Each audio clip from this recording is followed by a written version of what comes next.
Century philosopher Thomas Hobbes said that words are wise men's counters, but they are the money of fools.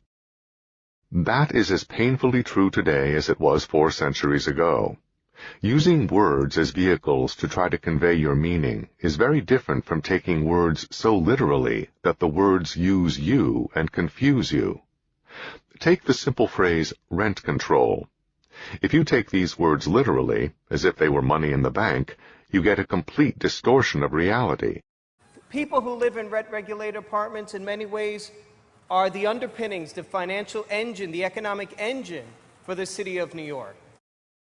New York is the city with the oldest and strongest rent control laws in the nation. San Francisco is second. But if you look at cities with the highest average rents, New York is first and San Francisco is second. Obviously, rent control laws do not control rent.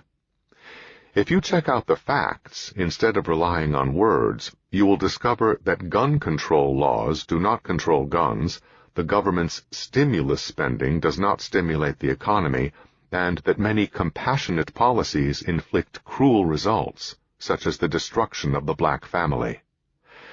Do you know how many millions of people died in the war to make the world safe for democracy? A war that led to autocratic dynasties being replaced by totalitarian dictatorships that slaughtered far more of their own people than the dynasties had? Warm, fuzzy words and phrases have an enormous advantage in politics.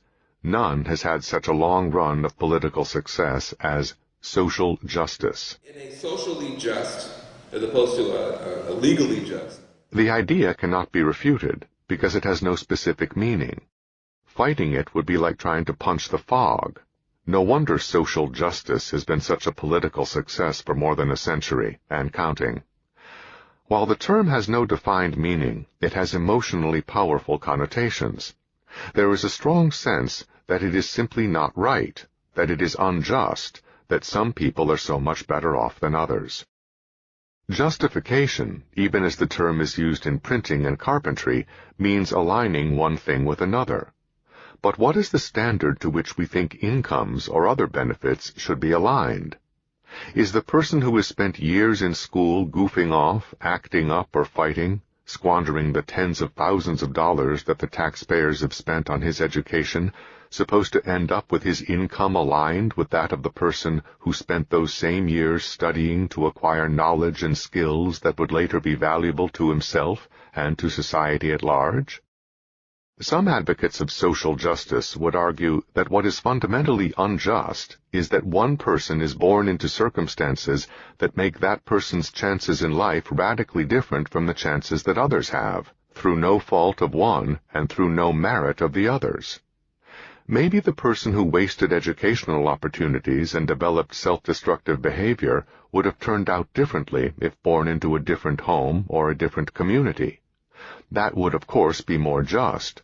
But now we are no longer talking about social justice, unless we believe that it is all society's fault that different families and communities have different values and priorities, and that society can solve that problem. Nor can poverty or poor education explain such differences. There are individuals who were raised by parents who were both poor and poorly educated, but who pushed their children to get the education that the parents themselves never had. Many individuals and groups would not be where they are today without that. All kinds of chance encounters with particular people, information, or circumstances have marked turning points in many individuals' lives, whether toward fulfillment or ruin. None of these things is equal or can be made equal. If this is an injustice, it is not a social injustice, because it is beyond the power of society. You can talk or act as if society is both omniscient and omnipotent, but to do so would be to let words become what Thomas Hobbes called them, the money of fools.